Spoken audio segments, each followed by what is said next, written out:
มันดอดตะกี้เห็นเขาเจ้าบ่ขอกันเราอยากได้กันเขาเจ้าแลน้ำกันรถพวกนั้นน่ะมันผิดต้นโพนะตะกี้น่ะเย่อันนี้มัน YouTube ด้วยเด้อบ่มีผู้อื่นผู้ไกลดอกอันนี้อนาคาไพ่บ้านหอมเรล่าเมียสาธิตอันนี้ไทยทางไหนมึงเงยหน้าขึ้นดูนี่ล่ะ YouTube เลยเด้อเงยหน้าขึ้นไหม YouTube มันน่ะ YouTube ไล่ออกไล่ YouTube เลยเด้อนี่ไอ้ยังหมอพวกมันเจ้หมองามแต่ผู้งามสาวบันดอนงามเบิดตู้ยังเกาะอยู่บ้านนะตู้ยังเกาะตู้ยังตู้อยู่บ้านนะตู้ยังฮะตู้ขันบ่แม่นตู้มันขันกับอ้ายเนาะอันนี้ก็เบิดลายจอกแล้วสิเริ่มแล้วอันนี้ก็ได้ลองลูกตะลอยมาอันนี้ลูกเคยนี่นะนี่ตู้ออดพอในหยุ่ยลูกพอเท่าตู้ดาวมันมีเฮือนกอมาปิ้งกันเด้อ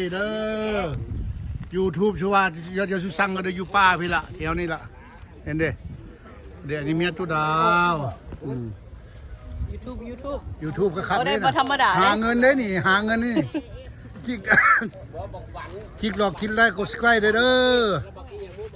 อันนี้นะร้านละเซฮายลูกใช่เซดีมันคู่หนูเมสันคู่ลูกคู่นกกันกูฟองมันมีมันสลิงได้อันคนอื่นบ่ป้อนมากินกูฟองมา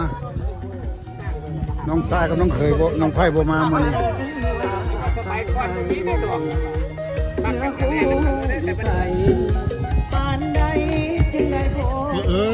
เรายาปลาแป้งเบียร์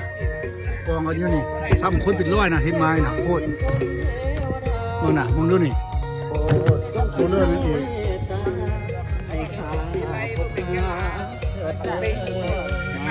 มาเกี่ยวออกมาไปนั่นกันหลุด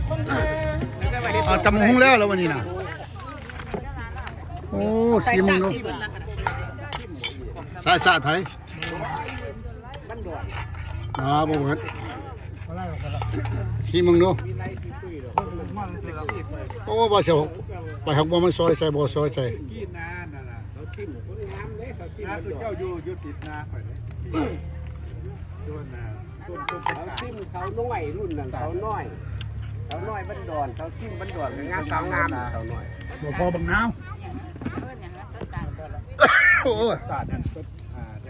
เอาจนใหม่บ่นี่นะเอาจนใหม่บ่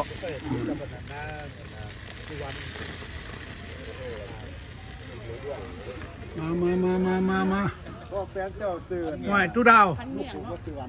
ถ้า YouTube บ่มีเพลงมาหมดเรื่องแล้วพากันเงียบบ่ล่ะนั้นบ่ชาติมาเรียบร้อยเนาะโอ้เดี๋ยวผู้เฒ่านี่โอ้เรียบร้อยเห็นยังมากันเลย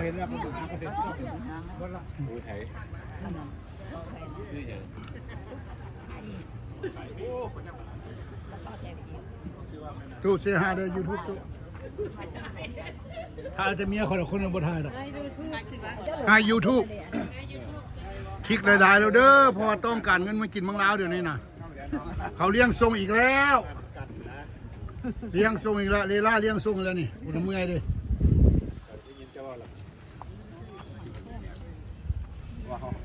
เลี้ยงส่งลำพอนจุฬาโฟนี่ลำพอนสิเมื่อยแล้วนี่นะนั่นกันให้เลี้ยวกันซะจุฬาโฟนี่เมื่อยสลองอยู่เมืองลาวว่าซั่นนี่ขึ้นขี้2ขี้3ตายแล้วบ่จักสิว่าเลยแม่โอ้แม่มันเนี่ยลาวมีเราก็ให้อยู่ลาวอีกได้สิไปใส่อ๋อเมืองไทยพี่แล้วโดนกลางกันมีเนาะสนยังโดนกอกโดนกามืดบักเงาะโอ้ยเมื่อเราให้อยู่เด้บ่อยู่นู่นน่ะ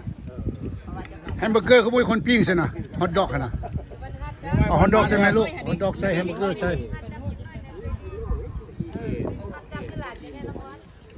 ปีเอาจานดอกใส่ได้ลูกโอ้มีกูเขามีแต่นนซอยซูซี่โนมาเนาะมีดวงนั้น300ไปเลยลูกมีซอยซูซี่ด้วยนะเอาแควกัดเอาซะสิได้มีล้างก่อนเอาแควกัดเอาสิได้มียังวะนี่แพงก่อนหอยเอามีซูซี่แพงแท้เลย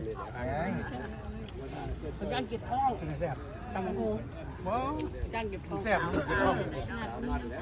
เอาอยู่เทานี้ก่อนสิโพเธอเด้อ5 นาทีเอาเธอเล็กเท่าหน่อยบ่ต้องเอาหลายเพ่งกระเบิดละเลล่าไปเปิดเพ่งให้ลูกดูเลล่า